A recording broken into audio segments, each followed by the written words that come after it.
Hello, I'm the Angry Spork, taking issue with Batman Eternal. Previously, Spoiler proved untrusting of Bluebird and the other Capes, claiming that Bruce Wayne was behind the conspiracy in Gotham. While her character is being reduced to junk to make Bluebird seem awesome by comparison, if anyone's really that gullible, Batman apprehends Achilles Milo, who was punked into using magic, creating the chaos in Arkham Asylum. Later, Bats discovers that the companies that bought pieces of Wayne Enterprises point to his old nemesis, Ra's al Ghul. This leaves one question. Whose voice will be in your head as you read his dialogue? David Warner? Liam Neeson? George Takei? Sure, he never voiced Ra's, but it'd be quite the change of pace, wouldn't it? Issue 46, scripted by Tim Seeley, opens with Poison Ivy, whom you may remember was paid off by Catwoman so the likes of Bane, Mr. Freeze, and others would be apprehended. She's expositing to her plants that Gotham isn't safe, but they'll return eventually to bring a new Gotham to surface. Meanwhile, Batman is fighting through a horde of Ra's footmen, tracking the warlord through a radioactive marker in his blood. Nearby, the demon's head himself is telling one of his men, Dr. Dark, that Batman believes Ra's is behind the conspiracy, and tells the skull-headed minion to ready the detective's next lesson. Prepare for time travel. Yes! Go back to 2010, oust the DC higher-ups, and prevent the Flashpoint story from ever happening. Come on, let me have this, people. Jumping back to Gotham, Selina Kyle is at Blackgate Penitentiary, catcalled by one of the inmates unaware of her status in the criminal underworld. Catwoman is there to meet with Rex Calabrese, a.k.a. Leo, a.k.a. the Lion, a.k.a. her father, a.k.a. Jim Gordon's cellmate, a.k.a. Boopsy McGillicuddy III. Okay, I may have made that last one up. Maybe. Anyway, someone is lifting her property off the docks, and she suspects Daddy Dearest, who, for a guy that stayed in prison as penance, still has black market side businesses going on. He's insulted by the accusation given everything he's helped her accomplish after years of being avoided and ignored. Believing him for now, she needs help discovering who is delivering dangerous equipment into the city, as it may fall into the hands of those who would turn against her. We jump to the Batcave, where Hush is taunting Julia from his tarp-covered cage about stuff we already know, as she bathes in a nearby waterfall. She feeds him some standard British Army rations, then checks on her slumbering father, as her tank top is strangely changing in length. It seems weird. Alfred is still recovering from the fear toxin, apparently, when she's summoned to the Bat computer. Batman's vitals are spiking, and she tries to confirm his arrival in Karachi, but it's shortly after Bats reads her that communication is interrupted. The room fills with a peculiar smoke as Ra's voice echoes, saying the Dark Knight isn't in a place, he's in his own future, evidenced by a splash page featuring the iconic Kingdom Come Batsuit. Ra's asks what he sees, if he's broken or cynical, or if his mantle has been passed on to another, seeing future versions of maybe Dick Grayson, Terry McGinnis, and Damian Wayne as their own versions of Batman. Hey, DC readers, remember all that stuff we published before Flashpoint that we're not sure still counts as continuity? Or stuff from other media you like? Well, here's a reminder. That's the same as good writing, right? References? Please like us. Ra's continues to flatter Bats' deductive acumen, and as the Dark Knight is surrounded by visions of alternate Batman, like an Elseworlds comic sneezed without covering its mouth, there's another mystery only he can solve. Is Batman eternal? Way to work in that title, guys. Bats sees past it, knocking the dome right off Ebenezer Dark, and I think there may be one E too many between the N and the R there, but moving on. And deducing that the hallucinogenic gas, low-frequency hypnotic suggestions, and messing with his Cal computer encouraged his mind to visualize his alternate versions. He asks what Ra's is up to, but Dark doesn't know. I do what he asks, he lets me live. Not entirely unlike his relationship with you, I suppose. Wait, are you saying he lets me live, or that I let him live? Because, if he were, say, on an unstoppable train about to crash, I'd totally save him to face justice. Probably. That's when Lord Deathman appears, not letting a beating stop him from joking around. His dialogue is pretty fun, but I don't remember him being all jokey, but maybe it's just been a while since I read anything with him in it. So mean! Here I am all, say hi to your grandma for me, and you're all, I hate knees! Well, Deathman may have a point. As the villain can't die, Batman needn't restrain himself, and Ra's remarks that he thought maybe the skull-faced loon might be useful in avoiding the side effects of the Lazarus Pits, but unfortunately he's what the professionals would call a few planes short of an airline. As Dark drags Deathman away, Al Ghul, the ends Ghul, says that in all too dramatic fashion, conspiracy weakening the detective is not his doing.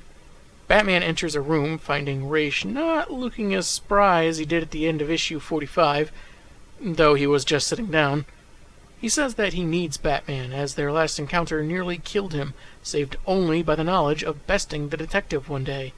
Pointy Ears insists Ra's must be the brains, revenge for Talia's death or something, but Ra's basically says the same thing Riddler did. He wants to beat Batman at his best. He got the same invitation that Falcone, Mad Hatter, and others got, but he burned it. In at least this instance, Batman accepts that Ra's is innocent, and the demon's head tells him to find his foe, beat them, evolve, and wait for me. Okay, just text me when you're ready. I don't want you knocking on my cave when I'm settling into a Netflix binge. Returning to Blackgate, the Lion is approached by Pete the Skink, who hands him manifests and is rewarded by assurances that he'll no longer be bothered by the disturbingly named Rocky the Violator. Observing the paperwork, Rex notes they run a peculiar gamut, and panels reveal who they're for. Who knew Mr. Freeze was a root beer guy? Rex makes the epiphany that we're shown and realizes his daughter was right, as we see the plants Ivy's attending to from before bear unique fruit. Good luck finding a Whole Foods that'll sell those things. Next is issue 47, Seeley still scripting, opening in the Batcave as Alfred is stirred from his slumber, this time at a desk, seemingly startled by a dream involving Julia. Hush, who can't shut up, says she's out, and that's where we join her, leaping across rooftops in her stealth suit, following a crude bat symbol to Selina Kyle, who's at a desk of her own outside. Julia dons a high-tech mask that turns white with a bat emblem across the eyes. Selina remarks that the new stranger isn't quite as stealthy as the Dark Knight, and asks if she's some new Batgirl. How many of you are there? A lot fewer than there should be thanks to a counterproductive and incompetent reboot. I also noticed in the center of the spread, there's someone, looks like a guy, with his arms crossed looking at a cat near a dumpster. Maybe that's supposed to mean something, or maybe it's just there for atmosphere. Anyway, Julia wants to cut to the chase, but Miss Kyle doesn't want to deal with a secretary. So the young Miss Pennyworth takes to combat and reiterating some notes from past conversations she had to listen to between Kyle and Batman, confirming she's working with the Bat while pinning Selina down. When she's free, the Queenpin hands her a folder with shipping manifests, the ones we previously saw the Lion get worried over. She's familiar with the nutjobs that are getting their heart's desire in these shipments, so she knows just how crazy and competitive they are. Julia takes off, not thanking Catwoman for the info, because she doesn't trust her, and shoots down Kyle's assertion that Batman does. In the Batplane, Bats calls the cave, getting Alfred and informing him that Ra's al Ghul isn't the mastermind he's looking for. Looking very Keaton-esque, he explains, "If he destroys everything around me, he has no reason to pursue immortality." That makes it sound as if Ra's al Ghul's extended life is all about Batman. His MO has always been about returning the planet to an ecological balance at the expense of most of the human population. Bats is an obstacle for Ra's al Ghul, not the central focus. Julia's returned, wanting her seat back, telling her dad to get back in bed, which he does pretty swiftly between the pages. Well, there was an ad for the Flash TV show in between, so maybe Barry helped him out. Anyway, Julia relays the information on his enemies having near unlimited resources and using them to level up. Wait, level up like in Skyrim or in Ni no Kuni Wrath of the White Witch? The difference is important. This obviously disturbs Batman as we, for some reason, see through his plane and profile. Guess it lets the artist get all intricate. Bat says they need to contact the family, but Julia's already on it. Atop Gotham Cathedral, Scarecrow and his men are readying Wayne Tech drones affixed with black decorative feathers to unleash his fear gas across the city, adding an ironic twist to the machine's intention of fighting terrorism. However, Batwing has descended to take care of him. Clayface is at a studio playing the role of Batman opposite an unconvincing Joker whom he paid to kidnap and threatens to kill if he doesn't shape up his acting. Bluebird congratulates herself on picking the correct studio after some hacking, but Red Robin, at the scene, tells her it was a test and he could have done the same job twice as fast, which really goes to show how unnecessary Rowe is as a character. Their back and forth, I guess, is supposed to be charming and fun, but considering this is a jerk version of Tim Drake and Harper Rowe just isn't very likable at all, it's, well, just not very fun. Tim tells the Cave he's taking care of Clayface with some experimental gelling capsules, and says that Harper is a paroxysm of the posterior. In medical terms, a paroxysm is a sudden recurrence or attack of a disease, a sudden worsening of symptoms. So he's basically calling her a violently diseased butt. And I can't say I disagree. Also note that Harper seems a bit sidetracked from telling anyone about Steph's claims about Bruce Wayne being a bad guy here.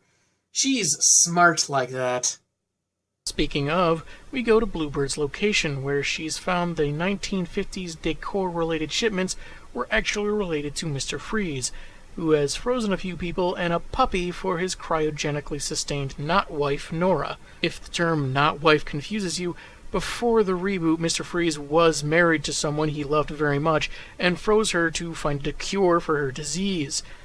Now he just thinks she's his wife because he's Looney Tunes, making him a much less sympathetic character. Way to go, DC. Now, before I think too much about how they needlessly changed this character and I get too violent, let's move on to Batgirl, who's at an amusement park. Not just any amusement park, the one from The Killing Joke, where her dad was almost driven insane. Of course, now they've retconned it so that she was there too, which is utterly pointless. Oh, the stupid retcons. They're trying to make this more dramatic than it deserves to be. Long story short, she's there for Joker's daughter, no one cares, moving on. Red Hood is outside a bar, investigating a large shipment, possibly from Russia, but compared to him, that guy kicking the cat would probably be a more interesting character. The power in the Batcave suddenly goes out, possibly because of this faint silhouetted figure behind Julia. Then we see again behind Alfred. Hush makes a reference to being invited to the Wayne home and how he more recently got another invitation from someone he's allowed in the manor, in a line of dialogue that isn't remotely as clever as it thinks it is. As Hood enters the bar as Jason Todd, stupid enough to still talk to Penny 2 out loud amongst other people, an event is announced. 6 of the world's greatest luchadores versus the mecha-enhanced Bane. The guy known for breaking Batman's spine, given practically whatever he wanted, prides himself on his physical perfection, builds a mech suit to throw down with Mexican wrestlers in a scuzzy Gotham bar, when he could take them on his own. I'm sure this is going somewhere. Somewhere very stupid. At the Rowe apartment, Cullen and Stephanie are watching the news, which we have to assume is reporting on some bad stuff because there's no dialogue for the broadcast. Steph says it's all a distraction and needs Harper's computer. Cullen notes she doesn't like people touching her stuff and is already going to be mad that he disabled the taser rifle holding Steph at bay. You know, the one she set up to stun Stephanie if she moved, or anyone that approached it. And this girl, who was so determined to leave, sticks around and changes into her civilian clothes to watch TV. Right. She says they need something more powerful than costumes and fists and superpowers. Vicky Vale! I don't know, I think Superman could clean this all up in about 5 minutes. Not the new 52 version of Superman, mind you, but sure, keep Vale in mind the next time Gorilla Grodd tries to take over the country with an army of lemurs. In the Batcave, Alfred wakes up, tied to the Bat computer chair, with Tommy Elliot gloating before him. He directs attention to Julia, locked in a capsule which rockets out of the cave, so I guess it's an escape pod. Hush says that he won't hurt Alfred since he introduced him to Bruce, the man he was destined to become, and sent Julia off to prove herself worthy of her father by surviving Gotham on the eve of its demise. And we can see a huge chunk of the city on fire. The issue spends so much time on criminals focusing and indulging in alone time and personal projects, playing up how much devastation they're causing when it's actually pretty localized or on the down low, and then left turn to city on fire. Alfred's face is covered as Hush's guest approaches, and Elliot shuts down the Batplane systems as it approaches Gotham. Batman tries to call the cave to no avail, trying to get to the airfield, only for the plane to crash. Bard sabotaged the Batmobile, Hush sabotaged the Batplane. Next, Two-Face will sabotage the Bat Rollerblades. Kyle Higgins' scripted issue 48 begins in Mayor Sebastian Hady's office, where Jason Bard is trying to exonerate Jim Gordon of 162 deaths. Apparently now they're trying to say that Bard was one of Gordon's most outspoken critics, except we never really saw that outside the flashback to when he was a cop in Detroit. When he came to Gotham, he was supportive of Gordon. He wanted to work with Gordon. But now they're trying to say Bard was speaking out against Gordon to the public, even though the writers never saw fit to actually squeeze that into the story in proper context. Anyway, Bard knows that Gotham needs Gordon to pull it back from the brink of destruction, as he's done before. We ricochet between here and Blackgate, where Oswald Cobblepot is on a disposable cell phone he had to pull many a string to get. He's told by someone that he can be given back everything Carmine Falcone took from him. In exchange, the mystery caller wants help with something. Or someone. Meanwhile, Hady claims he can't release Gordon, even if he truly is innocent, because he's so reviled by Gothamites, and being an election year, old Sebastian doesn't want to suffer the hit that would deal him in the polls. Hady goes to a City Hall chopper to get out of the city. From his cell, Penguin exchanges a look with one of the guards, who goes to a control room, knocks out the man stationed there, and unlocks cells in blocks C and D. Bard grabs the mayor before he boards the chopper, telling him that after Gordon protected him for so long, he's going to sign his release before he skips town. Funny that Bard didn't reiterate investigating and exposing his connection to Carmine Falcone, but maybe they didn't want to repeat themselves again. It certainly doesn't look good that a government official is skipping town at a time of chaos, but just draw a smiley face on a cantaloupe and put it on his desk. No one will know the difference. As Blackgate erupts in a riot, Batman's various allies are contending with the villains they were tracking. Seems Red Hood found time to put his costume back on in between issues.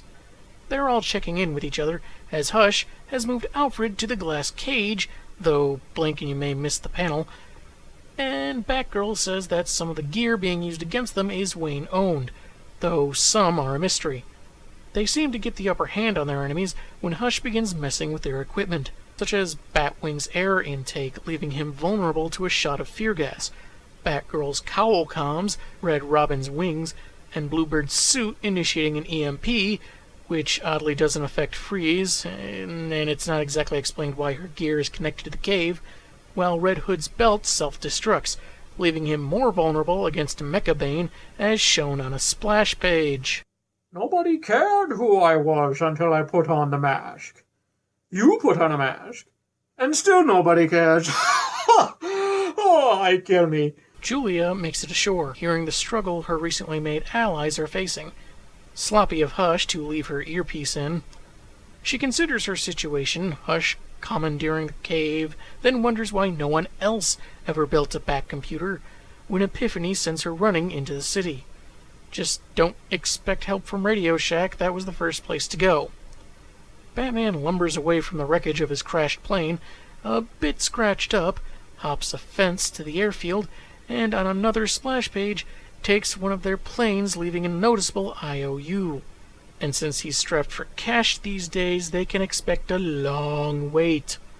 At the Gotham Gazette, a phone call is about to send Vicky Vale to Adams and 6th, when Spoiler enters her top-floor office. Seriously, how did she learn to scale buildings while on the run?